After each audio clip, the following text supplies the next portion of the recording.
1,25,000 ರೂಪಾಯಿಗಳನ್ನ ಕೂಡಿಸಿ ಈ ಕ್ರೀಡಾಕೂಟವನ್ನು ಇಷ್ಟು ಚೆನ್ನಾಗಿ ಮಾಡಿದ್ದಾರೆ. ನಾವು ಪ್ರೌಢಶಾಲೆ ಶಿಕ್ಷಕರು ಸಹ 500 ರೂಪಾಯಿ ಅಂತ ತಲಾ ಕೊಟ್ಟಿದ್ದಾರೆ. ಇಲಾಖೆಯಿಂದ ಬರುವಂತದ್ದು ಕೇವಲ 25,000 ರೂಪಾಯಿಗಳು ಮಾತ್ರ. 3,80,000 ರೂಪಾಯಿ ಬಜೆಟ್ ನಲ್ಲಿ ಇಲಾಖೆಯದೆಷ್ಟು ನಮ್ಮದೆಷ್ಟು ಅನ್ನುವಂಥದ್ದು. ಕೇವಲ ಕ್ರೀಡಾಕೂಟಕ್ಕೆ ಮಾತ್ರವಲ್ಲ, ಕ್ಲಸ್ಟರ್ ಮಟ್ಟದ ಪ್ರತಿಭಾ ಕಾರ್ಯದಿಂದ ವಲಯ ಮಟ್ಟದ ಕ್ರೀಡಾಕೂಟದಿಂದ ಹಿಡಿದು ಜಿಲ್ಲಾ ಮಟ್ಟದವರೆಗೆ ಮತ್ತು ವಿಭಾಗ ಮಟ್ಟದ ಕ್ರೀಡಾಕೂಟವು ಯಾವ ತಾಲೂಕಿಗೆ ಅನ್ವಯವಾಗ್ತದೆ ಅವರೂ ಸಹ ಅದಕ್ಕೂ ಪಾಲ್ದಾರಾಗಿ, ನಾನು ನೋಡಿದ ಹಾಗೆ ಇಷ್ಟು ವರ್ಷಗಳ ಕಾಲ ಶಿಕ್ಷಕರು ಇದರಲ್ಲಿ ತಮ್ಮ ಹಣವನ್ನು ವಿನಿಯೋಗಿಸಿ ಇಲಾಖೆಗೆ ಗೌರವ ಕೊಡುವ ದೃಷ್ಟಿಯಿಂದ, ಇಲಾಖೆಯ ಕೆಲಸಗಳೆಲ್ಲವೂ ಸುಗಮ ಆಗಿರುವ ದೃಷ್ಟಿಯಿಂದ ಈ ಕಾರ್ಯಕ್ರಮ ಇಷ್ಟು ಯಶಸ್ವಿಯಾಗಿ ಮಾಡಿಕೊಡ್ತಾ ಇದ್ದಾರೆ. ನಾವು ಇಷ್ಟು ಯಶಸ್ವಿಯಾಗಿ ಸುಂದರವಾಗಿ ಮಾಡಿಕೊಡ್ಲಿಕ್ಕೆ ಕಾರಣ ಏನು ಕೇಳಿದ್ರೆ, ನಮ್ಮನ್ನ ಆಳುವಂತ ಜನರು ಇಲ್ಲಿ ಬರ್ತಾರೆ, ಅವರು ಖುಷಿ ಪಡಬೇಕು, ಅವರಿಗೂ ನಮ್ಮ ಬಗ್ಗೆ ಒಳ್ಳೆಯ ಭಾವನೆಗಳು ಇರಬೇಕು ಅನ್ನುವಂಥದ್ದು. ಯಾರೂ ತಪ್ಪು ತಿಳಿಬೇಡಿ, ಇಷ್ಟು ಜನ ಅತಿಥಿ ಮಹೋದಯರಿದ್ದಾರೆ.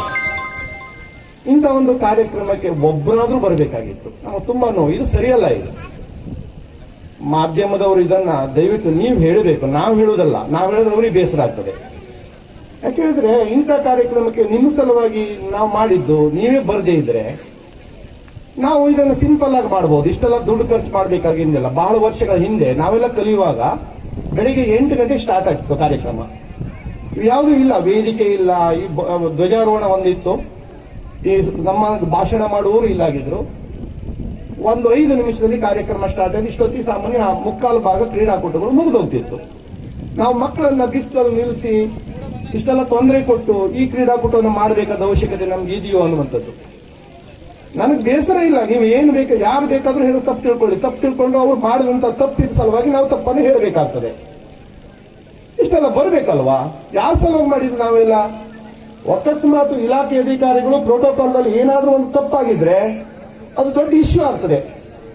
ಹಾಗಾದ್ರೆ ಇಷ್ಟೆಲ್ಲ ಮಾಡಿಕೊಂಡು ನೀವು ಯಾರೂ ಬರಲಿಲ್ಲ ಅಂದ್ರೆ ನಮಗೆ ತುಂಬಾ ನೋವು. ನಾವು ಇನ್ನು ಮುಂದೆ ಏನು ಮಾಡಬೇಕು ಕೇಳಿದ್ರೆ, ದಯವಿಟ್ಟು ಎಲ್ಲ ಸಂಘಟನೆಗಳಿಗೆ, ನಮ್ಮ ಎಲ್ಲ ಶಿಕ್ಷಕ ಬಂಧುಗಳಿಗೆ ನಾವು ಹೇಳುವುದೇನು ಕೇಳಿದ್ರೆ, ನಿಮ್ಮ ಹಣ ವಿನಿಯೋಗಿಸಿ ಮಾಡಬೇಡಿ. ಸರ್ಕಾರದಲ್ಲಿ ಎಷ್ಟು ಬರ್ತದಲ್ಲ ಅಷ್ಟು ಹೇಗೆ ಮಾಡ್ಲಿಕ್ಕೆ ಆಗ್ತದೆ ಅಷ್ಟೇ ಮಾಡಿ. ನಾವು ಸುಮ್ಮನೆ ಮಾಡಿಕೊಂಡು, ಯಾಕೆಂದ್ರೆ ನಾವು ನಿಮ್ಮನ್ನ ಗೌರವವಾಗಿ ಕರೆದು ಮಾಡಬೇಕು ಅನ್ನೋದು ನಮ್ಮ ಅಭಿಲಾಷೆ. ನಾವು ನಿಮ್ಮ ಬಗ್ಗೆ ಬಹಳ ಗೌರವವನ್ನು ಕೊಟ್ಟಿದ್ದೀವಿ.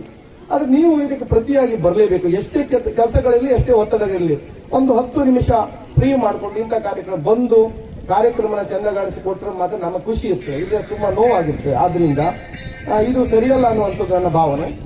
ಅದೇ ರೀತಿ ಇಲ್ಲಿವರೆಗೆ ಪ್ರತಿ ವರ್ಷವೂ ಸಹ ಇದೇ ರೀತಿ ಕ್ರೀಡಾಕೂಟವನ್ನು ನಮ್ಮ ಸಂಘಟನೆಗಳು ಚೆನ್ನಾಗಿ ಮಾಡ್ತೇವೆ. MG ನಾಯಕರು, ಸುದೀಶ್ ನಾಯಕರ ನೇತೃತ್ವದಲ್ಲಿ ಒಳ್ಳೆಯ ಒಂದು ಕಾರ್ಯಕ್ರಮ ಹೊನ್ನಾವರ ತಾಲೂಕಿನಲ್ಲಿ ಆಗ್ತಾ ಇದೆ. ಪ್ರತಿ ವರ್ಷವೂ ಸಹ ಎಲ್ಲ ತಾಲೂಕುಗಳು ಸಹ ಶಿಕ್ಷಕರ ಸಂಘಟನೆಗಳು ಚೆನ್ನಾಗಿ ಕೆಲಸ ಮಾಡ್ತೇವೆ. ಎಲ್ಲ ನಮ್ಮ ಪ್ರೌಢಶಾಲೆ